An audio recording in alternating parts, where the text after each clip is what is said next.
ಗದಗ ಜಿಲ್ಲೆಯಲ್ಲಿ ಕಳೆದ 3-4 ವರ್ಷಗಳಿಂದಲೂ ಕೂಡ ಅತಿವೃಷ್ಟಿ ಹಾಗೂ ಅನಾವೃಷ್ಟಿಯಿಂದ ರೈತರು ಬೆಳೆದಂತಹ ಬೆಳೆಗಳು ಕೂಡ ಕೈಗೆ ಸಿಗ್ತಾ ಇಲ್ಲ.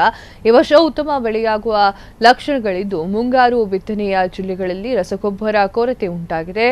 ಯೂರಿಯಾ ಗೊಬ್ಬರದ ಜೊತೆಗೆ ಕೀರ್ತಿ ಎಂಬುವಂತಹ ಗೊಬ್ಬರ ಖರೀದಿಸಬೇಕು ಅಂತ ಹೇಳಿ ರಸಗೊಬ್ಬರದ ವ್ಯಾಪಾರಸ್ಥರು ಕೇಳ್ತಾ ಇದ್ದಾರೆ. ಹಾಗಂತ ರಸಗೊಬ್ಬರ ವ್ಯಾಪಾರಸ್ಥರ ಮೇಲೆ ಸೂಕ್ತ ಕಾನೂನು ಕ್ರಮ ಕೈಗೊಂಡು ಪರವಾನಗಿ ರದ್ದುಗೊಳಿಸಬೇಕು ಅಂತ ಹೇಳಿ ಕರವೇ ಸ್ವಾಭಿಮಾನಿ ಸೇನೆಯ ಡಿಸಿ ಮೂಲಕ ಸರ್ಕಾರಕ್ಕೆ ಮನವಿ ಕೂಡ ಮಾಡಲಾಯಿತು. ಎಲ್ಲ ಏಳಿಗಳು ಮೇಡಮ್, ಎಲ್ಲ ರಸಗೊಬ್ಬರ ವ್ಯಾಪಾರಸ್ಥರು ಕೂಡ ಅವ್ರು ಕೂಡ ಪ್ರಸಾದಕ್ಕೆ ಅವರು ಶರಣಾಗಿಬಿಟ್ಟಾರೆ.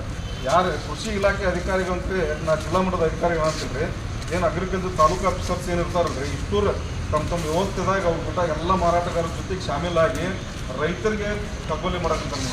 ಯಾಕಂದ್ರೆ ಮೊನ್ನೆ ಮುಂದೆ ಸೂರ್ಯಕಾಂತಿ ಇದ್ದೊಳಗೆ ಡಬಲ್ ಫ್ಲವರ್ ಅಂದ್ರೆ ಮಲ್ಟಿಪರ್ಪೋಸಸ್ ಫ್ಲವರ್ ಆಗಿ ಅದರಾಗೂ ಸತಿಗೆ ಇವತ್ತು ಏನಾಗೈತೆ ಅಂದ್ರೆ ರೈತರು ಹೋರಾಟ ಮಾಡಿ ತಮ್ಮ ಹಕ್ಕನ್ನು ಕೊಡ್ಕೋಬೇಕು ಅನ್ನೋದು ಸಂದರ್ಭ ಬಂದು ಹೋದಾಗೈತಿ. ಆಗ ಇದನ್ನು ಕೂಡಲೇ ತತ್ಕ್ಷಣನ ತಾವು ಮಾನ್ಯ ಜಿಲ್ಲಾಧಿಕಾರಿಗಳು ಸಂಪೂರ್ಣ ಜಿಲ್ಲಾಡಳಿತ ಕೃಷಿ ಇಲಾಖೆ ತಿಳಿಸಿ ಯಾರು ಈ DAP ಜೊತೆಗೆ ಲಿಂಕ್ ಗೊಬ್ಬರ ಕೊಡಾಕಂತಾರೆ ಅವ್ರಿಗೆ ಅವ್ರನ್ನ ಸೂಕ್ತ ಕಾನೂನು ಕ್ರಮ ಕೈಗೊಳ್ಳಬೇಕು.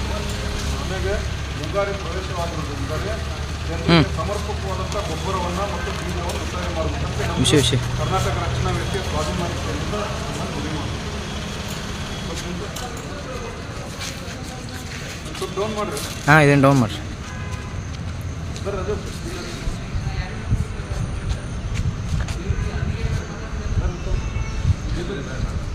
ಎಲ್ಲ ಏಳಿಗಳು ಮೇಡಮ್, ಎಲ್ಲ ರಸಗೊಬ್ಬರ ವ್ಯಾಪಾರಸ್ಥರು ಕೂಡ ಅವ್ರು ಕೂಡ ಪ್ರಸಾದಕ್ಕೆ ಅವರು ಶರಣಾಗಿಬಿಟ್ಟಾರೆ.